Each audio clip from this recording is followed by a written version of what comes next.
लोक प्रशासन के विद्यार्थियों का मैं स्वागत करता हूं। द्वितीय वर्ष के प्रथम पेपर प्रशासनिक संस्थाओं के अंतर्गत शीर्षक केंद्रीय समाज कल्याण मंडल के संदर्भ में हम अध्ययन कर रहे हैं।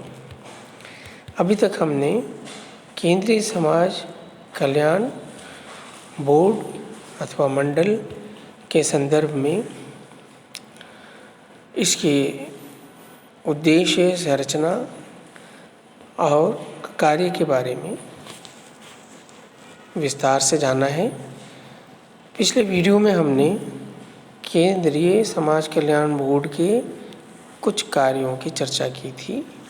आज के इस वीडियो में, जो इस शीर्षक पर आखिरी वीडियो होगा, में जो शेष कार्य जिनकी चर्चा नहीं हो पाई थी उस पर आज हम चर्चा करेंगे। हमने पिछली वीडियो में ये बताया था कि केंद्रीय समाज कल्याण मंडल विशेषकर बच्चों और महिलाओं और पिछड़े वर्ग के जो लोग हैं, जिन्हें वंचित वर्ग कहा जाता है समाज के, उनके संदर्भ में अनेक प्रकार की योजनाएं चलाती है और जिसमें हमने आखिर में महिलाओं के लिए हेल्पलाइन की चर्चा की थी। आज हम केंद्रीय समाज कल्याण मंडल जो है वह किस प्रकार से अपने कार्मिकों तथा स्वयंसेवी संगठनों को नई जिम्मेदारियों, चुनौतियों के लिए प्रशिक्षित करता है, इसके बारे में जानने का प्रयास करेंगे। तो देखिए, केंद्रीय समाज कल्याण मंडल के संदर्भ में मैंने पहले भी बताया था कि इसका एक मुख्य उद्देश्य स्वयंसेवी संस्थाओं की स्थापना भी है और उनके संचालन में वित्तीय और तकनीकी सहयोग भी प्रदान करना है। तो इसी संदर्भ में प्रशिक्षण को देखना चाहिए कि जो भी स्वयंसेवी संगठन हैं वे अपने क्षेत्र में जो नए तकनीक उपलब्ध हुए हैं उनसे उनका परिचय कराया जाए और वो बेहतर तरीके से उन तकनीकों का प्रयोग करते हुए जो भी कार्य है, जो भी उनका लक्ष्य है, उसको पूरा बेहतर तरीके से कर सके। इसको सुनिश्चित करने के लिए केंद्रीय समाज कल्याण मंडल समय समय पर अपने तथा स्वयंसेवी संगठन के कर्मचारियों को प्रशिक्षण उपलब्ध कराता है। तो इसी की चर्चा आप स्क्रीन में जो आपके सामने सब्जेक्ट मैटर है वो उसकी चर्चा हुई है। मंडल जो है महिला और बाल विकास मंत्रालय के अंतर्गत कार्य करने वाले सभी कार्यालयों के लिए ई ऑफिस पर प्रशिक्षण कार्यक्रम आयोजित करता है और इस तरह से ऑफिस कार्यों में नवीन तकनीक के प्रयोग से कुशलता, समयबद्धता और व्यवस्थित तरीके से कार्य करना सिखाया जाता है। साथ ही साथ योजनाओं के प्रभावी क्रियान्वयन के लिए सरकार और मंडल द्वारा स्वैच्छिक संगठनों के माध्यम से जो भी योजनाएं चलाई जा रही हैं, उन योजनाओं को कैसे बेहतर तरीके से चलाया जा सके, इसके लिए समय समय पर दिशा निर्देश जारी करता है।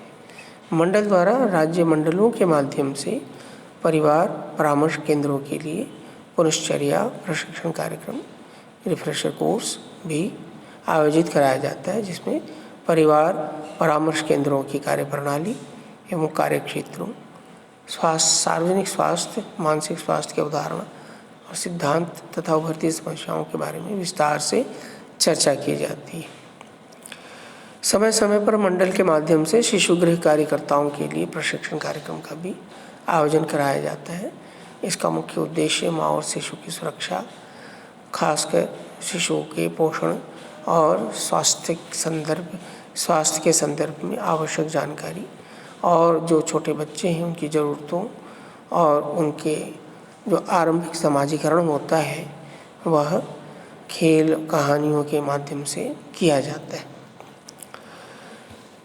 इसके अलावा केंद्रीय समाज कल्याण मंडल का एक मुख्य कार्य महिला तथा बाल विकास से संबंधित कल्याण कार्य करना है और इस हेतु मंडल को केंद्र तथा राज्य सरकारों अनेक मंत्रालयों, विभागों, अन्य एजेंसियों जैसे नीति आयोग, राष्ट्रीय विकास परिषद, क्षेत्रीय परिषदों के साथ संपर्क में रहना होता है और इनसे समन्वय स्थापित करके योजनाओं का निर्माण, क्रियान्वयन व संचालन, अनुदान की प्राप्ति आदि करना होता है।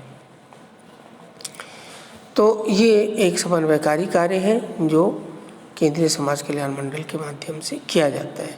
साथ ही साथ नियोजन, अनुसंधान एवं मूल्यांकन संबंधी जो कार्य होते हैं यह भी समाज कल्याण मंडल के माध्यम से कराया जाता है। इसका उद्देश्य क्या है कि स्वैच्छिक जो संस्थाएं हैं, राज्य मंडल जो है और क्षेत्रीय अधिकारियों के माध्यम से विभिन्न अनुसंधान कार्यक्रम और सर्वे आयोजित करना, आंकड़े इकट्ठे करना, स्थानीय आवश्यकताओं को समझना और उसके अनुसार है ना क्षेत्रीय अधिकारियों के माध्यम से अनुदानित संगठनों का निरीक्षण और मूल्यांकन करवाकर रिपोर्ट तैयार करना और इसी रिपोर्ट के आधार पर अगले अनुदान की किस्त जारी की जाती है। कुल मिलाकर ये एक मूल्यांकन कार्य है कि अब तक जो भी स्वयंसेवी संस्थाएं जो कार्य कर रही हैं उन्होंने कितनी तत्परता से अपने कार्यों को अंजाम दिया है और उसका एक वर्क इवैल्यूएशन करके और फिर अगली किस्त को जारी की जाती है। तो ये वार्षिक योजनाएं, कार्य योजनाएं, व्यय प्रतिवेदन, सूचनाएं, आंकड़े इत्यादि तैयार करवाकर संसदीय समिति और अन्य नियोजन एजेंसियों को आवश्यकता अनुसार ये सूचनाएं, आंकड़े उपलब्ध कराता है। और इसके बाद जो बात आती है वो ये कि जो भी कार्य केंद्रीय समाज कल्याण मंडल करता है, विभिन्न सामाजिक विषयों पर शोध पत्र जो है पत्रिकाओं जैसे हिंदी में समाज कल्याण है, अंग्रेजी में सोशल वेयर, इनका प्रकाशन भी करता है। इससे क्या है कि भारत के किस क्षेत्र में कौन सी योजनाएं, कौन से कार्यक्रम किस स्वयंसेवी संस्था ने बेहतर तरीके से पूरा किया है, उनमें क्या विशेषताएं थी, उन कौन से तौर तरीके अपनाए, तो देश के दूसरे लोग भी इनके माध्यम से जान पाते हैं।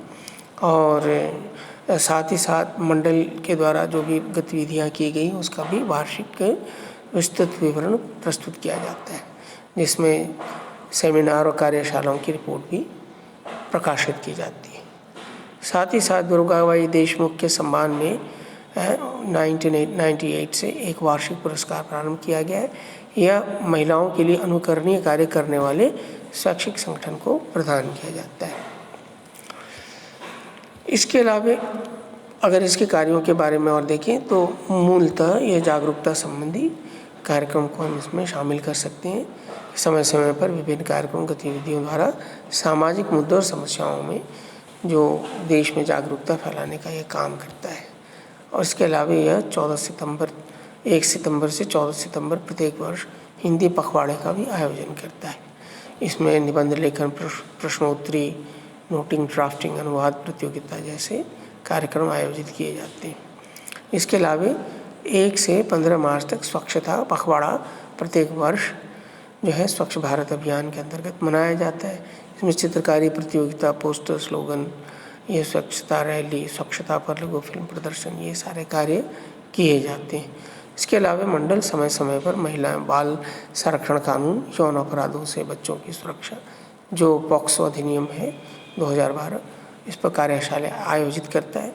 बेटी बचाओ बेटी पढ़ाओ विषय पर पोस्टर प्रतियोगिता, अशक्त व्यक्तियों के लिए जागरूकता शिविर, महिला दिवस का आयोजन जो 8 मार्च को होता है, राष्ट्रीय बालिका दिवस 24 जनवरी को, इन सब पर आयोजन करके एक जागरूकता फैलाना है। खासकर हम इसको कह सकते हैं वीमेन एम्पावरमेंट और जेंडर इक्वालिटी। तो इस संदर्भ में जो है महिला बाल विकास ये समाज कल्याण मंडल जो है और खासकर इसके ये महिला और बाल विकास के माध्यम से जो गतिविधियाँ क्रियान्वित और संचालित करता है, ये इसका एक बड़ा इम्पैक्ट है। और ख़ासकर मैंने आपको बताया कि महिला और बाल विकास के से जुड़े हुए जो भी कल्याणकारी कार्य हैं केंद्र सरकार के, राज्य सरकार के, तो केंद्रीय समाज कल्याण मंडल एक बहुउद्देशीय और बहुआयामी निकाय है जो समाज कल्याण के क्षेत्र में पोस्ट कॉर्प की अवधारणा को पूरी करता है। तो आशा करता हूँ कि आपने अभी तक जितने भी वीडियोस केंद्रीय समाज कल्याण मंडल के संदर्भ में सुने होंगे, पढ़े होंगे, उसमें आपको एक अच्छी तस्वीर आपके समक्ष उभर कर आई होगी कि ये एक ऐसा निकाय है जो केंद्र सरकार और राज्य सरकार दोनों के समन्वित प्रयास से, और तीसरा जो नॉन स्टेट एक्टर्स है जिसको एनजीओ कहते हैं, के माध्यम से समाज के जो वंचित वर्ग है, अशक्त वर्ग हैं, महिलाएं, बच्चों, उनके लिए, उनके कल्याण के लिए उनको कैसे सक्षम बनाया जाए, उनको कैसे एम्पावर किया जाए, उनका सशक्तिकरण कैसे किया जाए, इसके लिए अनेक लोक कल्याणकारी कार्यक्रम योजनाओं का संचालन करती है और CSW भी एक मुख्य भूमिका निभाती है।